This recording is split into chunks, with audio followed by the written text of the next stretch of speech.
গাজায় পূর্ণমাত্রার দুর্ভিক্ষের ঘোষণা জাতিসংঘের, প্রত্যাখ্যান ইসরায়েলের। রাষ্ট্রীয় তহবিলের অপব্যবহারের অভিযোগে শ্রীলঙ্কার সাবেক প্রেসিডেন্ট বিক্রমাসিংহে গ্রেপ্তার। দোনবাস অঞ্চল এবং ন্যাটোর আকাঙ্ক্ষা ছাড়তে হবে ইউক্রেনকে, যুদ্ধবন্ধে পুতিনের শর্ত।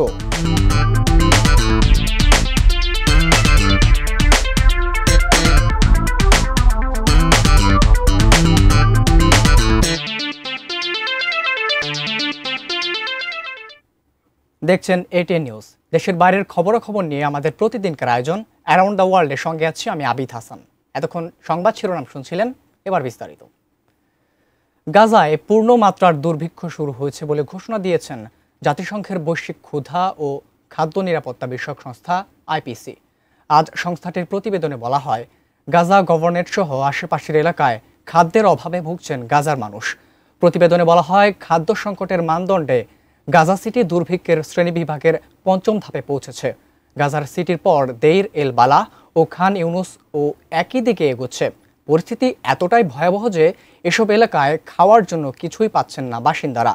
প্রতিবেদনে আরও বলা হয়, গাজার মোট জনসংখ্যার ৫৪% বা ১০,০৭,০০০ মানুষ আইপিসির ধাপ ৪-এ রয়েছেন।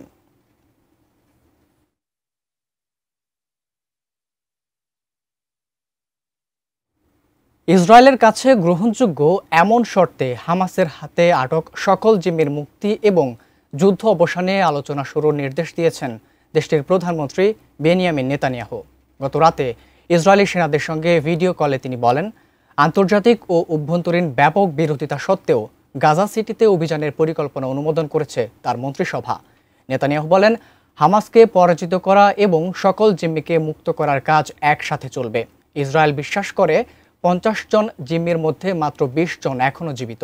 এদিকে সম্প্রতি কাতার ও মিশরের মধ্যস্থতায় ৬০ দিনের যুদ্ধবিরতির প্রস্তাবে হামাস সম্মত হলেও অবশিষ্ট জিম্মিকে অর্ধেক মুক্তি পাওয়ার শর্ত থাকায় আপত্তি তুলেছে ইসরায়েল। এরপরই গাজা সিটি দখলে অভিযান জোরদারের পরিকল্পনা অনুমোদন করা হয়। গতকাল থেকে শুরু হয়েছে অভিযান। প্রাণ বাঁচাতে পালিয়ে যাচ্ছেন ফিলিস্তিনিরা। গাজায় পূর্ণ নিয়ন্ত্রণ প্রতিষ্ঠার এই অভিযানের প্রথম দিনেই গতকাল ৮১ জন ফিলিস্তিনিকে হত্যা করেছে ইসরায়েল।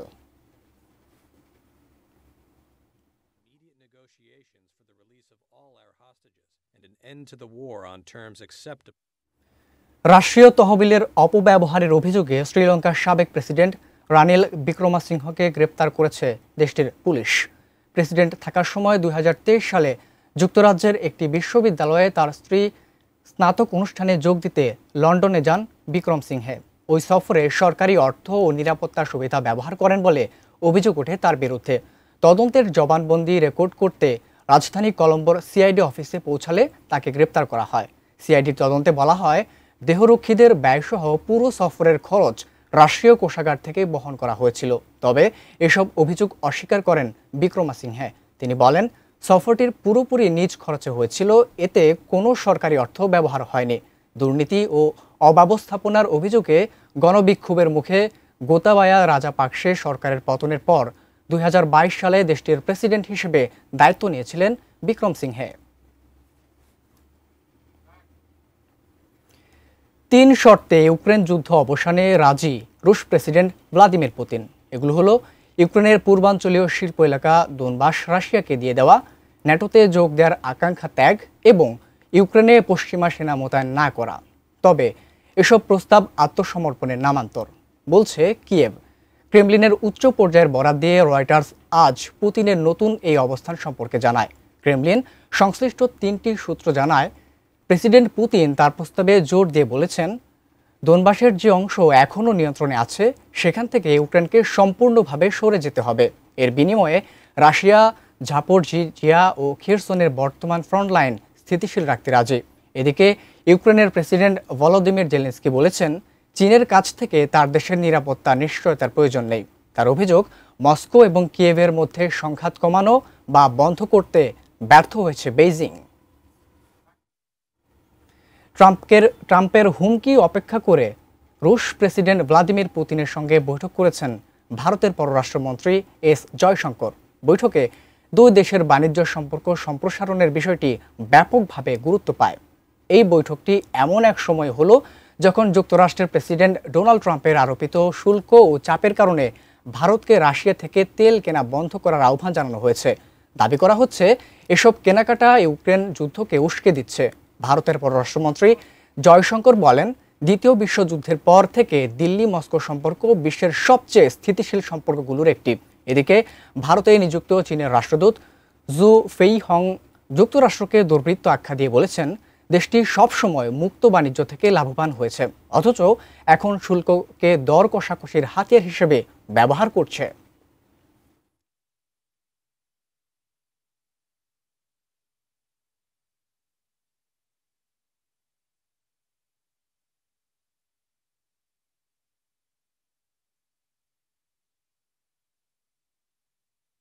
দর্শক, অ্যারাউন্ড দ্য ওয়ার্ল্ডের নিচে ছোট্ট একটি বিরতি, এরপর আরও যা থাকছে।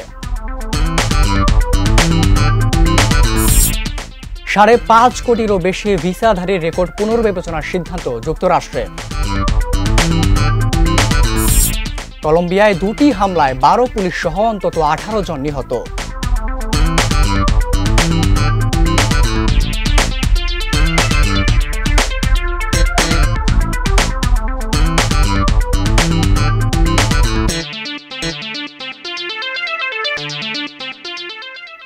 বিরতির পর আরও একবার স্বাগতম অ্যারাউন্ড দ্য ওয়ার্ল্ডে। এতক্ষণ সঙ্গে থাকার জন্য ধন্যবাদ সবাইকে। ভারতকে ট্যারিফের মহারাজা আখ্যা দিয়েছেন মার্কিন প্রেসিডেন্ট ডোনাল্ড ট্রাম্পের বাণিজ্য উপদেষ্টা পিটার নাভারো। অভিযোগ করেছেন, রাশিয়ার তেল আমদানি অব্যাহত রেখে নয়াদিল্লি লাভজনক বাণিজ্য খেলা চালাচ্ছেন। তিনি বলেন, ভারতীয় পণ্যে 50% শুল্ক আরোপের পরিকল্পনা অনুযায়ী তা আগামী সপ্তাহ থেকে কার্যকর হবে। হোয়াইট হাউসের বাইরে সাংবাদিকদের সঙ্গে কথা বলার সময় নাভারো বলেন, রাশিয়ার ইউক্রেন আক্রমণের আগে ভারত কার্যত কোনো রুশ তেলই কিনত না, এখন তা বেড়ে 35% পৌঁছেছে। ভারতের এই তেল আসলেই দরকার নেই, এটি এক ধরনের রিফাইনিং লাভ ভাগাভাগির খেলা, ক্রেমলিনের জন্য এক প্রকার মানি লন্ডারিং, সেটাই বাস্তবতা।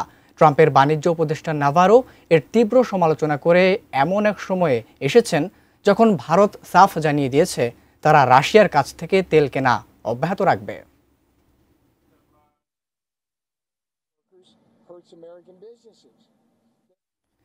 মার্কিন প্রেসিডেন্ট ডোনাল্ড ট্রাম্পের বিরুদ্ধে জালিয়াতির মামলায় প্রায় $500 মিলিয়ন জরিমানা বাতিল করেছেন যুক্তরাষ্ট্রের একটি আদালত। তবে অতিরিক্ত বিবেচনায় জরিমানা বাতিল করা হলেও ট্রাম্পের বিরুদ্ধে দেয়া দণ্ড বহাল রয়েছে। নিউ ইয়র্কের আপিল আদালতের ওই রায়কে ভুয়া মামলার বিরুদ্ধে বড় জয় বলে বর্ণনা করেছেন প্রেসিডেন্ট ট্রাম্প। 2022 সালে ট্রাম্প ও তার প্রতিষ্ঠানের বিরুদ্ধে দেওয়া একটি দেওয়ানি মামলা দায়ের করেন অ্যাটর্নি জেনারেল লেটিশিয়া জেমস। অভিযোগে বলা হয়, তিনি ও তার সন্তানেরা সম্পদের মূল্য বেশি দেখিয়ে এবং জালিয়াতি করে ব্যাংক ঋণ ও বীমার সুবিধা আদায় করেছেন। বিচারে ট্রাম্পকে দোষী সাব্যস্ত করে $354 মিলিয়ন জরিমানা করেন ডিস্ট্রিক্ট আদালত। 3 বছরের জন্য তাকে ব্যবসা পরিচালনা থেকে নিষিদ্ধ করা হয়। এতদিনে সেই জরিমানায় বেড়ে প্রায় $500 মিলিয়ন হয়েছে।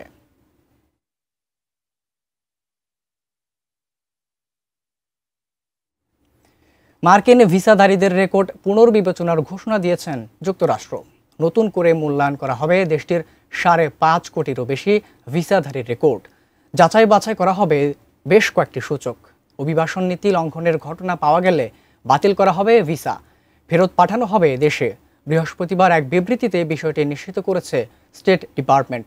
এতে ভিসার মেয়াদ, অপরাধমূলক কার্যকলাপ, জননিরাপত্তার জন্য হুমকি, সন্ত্রাসী কার্যক্রমে অংশগ্রহণ কিংবা সন্ত্রাসী সংগঠনকে সহায়তা এসব বিষয়ে পুনর্নিরীক্ষণের কথা জানায় ট্রাম্প প্রশাসন। ঘোষণাটির কিছুক্ষণ আগেই বাণিজ্যিক ট্রাক চালকদের জন্য কর্মী ভিসা বন্ধের সিদ্ধান্ত জানায় ওয়াশিংটন। দ্বিতীয় মেয়াদে ক্ষমতায় আসার পর থেকেই অভিবাসনের বিরুদ্ধে কঠোর সব ব্যবস্থা নিচ্ছেন মার্কিন প্রেসিডেন্ট ডোনাল্ড ট্রাম্প।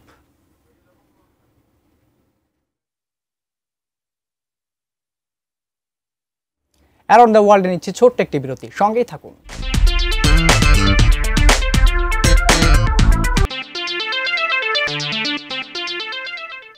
বিরতির পর আরও একবার স্বাগতম অ্যারাউন্ড দ্য ওয়ার্ল্ডে। এতক্ষণ সঙ্গে থাকার জন্য ধন্যবাদ সবাইকে। রাজ পরিবারকে অপমান করার অভিযোগ থেকে দায় মুক্তি পেয়েছেন থাইল্যান্ডের সাবেক প্রধানমন্ত্রী থাকসিন সিনাওয়াত্রা। শুক্রবার তার বিরুদ্ধে মামলাটি খারিজ করে দেন ব্যাংককের একটি আদালত। এ সময় আদালত জানান, যেসব তথ্য প্রমাণ উপস্থাপন করা হয়েছে তা তাকে দোষী সাব্যস্ত করতে যথেষ্ট নয়। থাইল্যান্ডে রাজা ও রাজপরিবারের সদস্যদের সমালোচনা করা ফৌজদারি অপরাধ। দোষ প্রমাণিত হলে প্রভাবশালী এই রাজনীতিবিদ 15 বছরের কারাদণ্ডে দণ্ডিত হতেন। এক দশক আগে দক্ষিণ কোরিয়ার একটি সংবাদ মাধ্যমে সামরিক বাহিনীর অভ্যুত্থান নিয়ে করা মন্তব্যের জেরে থাকসিনের বিরুদ্ধে রাজপরিবারকে অবমাননার অভিযোগ আনা হয়। কলম্বিয়ায় 2টি হামলায় পুলিশ সদস্যসহ অন্তত 18 জন নিহত ও অনেকে আহত হয়েছেন। আগামী বছর জাতীয় নির্বাচনের আগে এসব হামলাকে দেশটির নাজুক আইনশৃঙ্খলা পরিস্থিতির নতুন চ্যালেঞ্জ হিসেবে দেখা হচ্ছে। পশ্চিমাঞ্চলীয় শহর ক্যালিতে একটি ব্যস্ত সড়কে গাড়ি বোমা বিস্ফোরণে 6 জন নিহত ও 60 জনের বেশি আহত হন। কর্তৃপক্ষের ধারণা, মার্কো ফিদেল সুয়ারেজ বিমান ঘাঁটিতে হামলার লক্ষ্যেই বিস্ফোরণটি ঘটনা হয়। শহরটিতে ভারী ট্রাক প্রবেশে নিষেধাজ্ঞা আরোপ করেছে পুলিশ। এদিকে উত্তর পশ্চিমাঞ্চলীয় শহর মেডেলিনের বাইরে একটি গ্রামে পুলিশ সদস্যদের বহনকারী একটি হেলিকপ্টারে ড্রোন হামলায় অন্তত 12 জন নিহত হন। তারা কোকেন তৈরির মূল উপাদান কোকা পাতার ক্ষেত ধ্বংস করার মিশনে যাচ্ছিলেন। এই হামলার সঙ্গে ফার্ক বিদ্রোহী গোষ্ঠী জড়িত থাকতে পারে বলে মনে করছে কলম্বিয়া সরকার।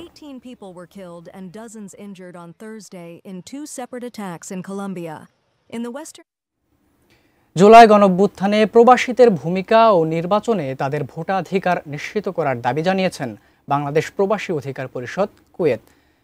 পাশাপাশি তাদের 10% প্রতিনিধিত্ব নিশ্চিত করার দাবি জানিয়েছেন তারা।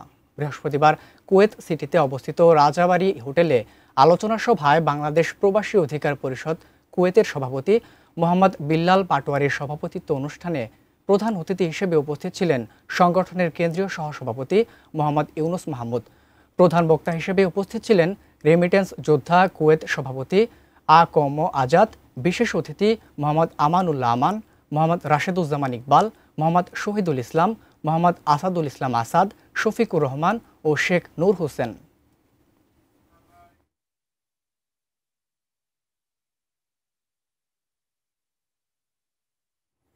শেষ করছি আয়োজন, তবে তার আগে না এক নজরে দেখে নেব অ্যারাউন্ড দ্য ওয়ার্ল্ড। গাজায় পূর্ণমাত্রার দুর্ভিক্ষের ঘোষণা জাতিসংঘের, প্রত্যাখ্যান ইসরায়েলের। রাষ্ট্রীয় তহবিলের অপব্যবহারের অভিযোগে শ্রীলঙ্কার সাবেক প্রেসিডেন্ট বিক্রমাসিংহে গ্রেপ্তার। দোনবাস অঞ্চল এবং ন্যাটোর আকাঙ্ক্ষা ছাড়তে হবে ইউক্রেনকে, যুদ্ধবন্ধে পুতিনের শর্ত। 5.5 কোটিরও বেশি ভিসাধারীর রেকর্ড পুনর্বিবেচনার সিদ্ধান্ত যুক্তরাষ্ট্রের। এবং কলম্বিয়ায় 2টি হামলায় 12 পুলিশ সহ অন্তত 18 জন নিহত।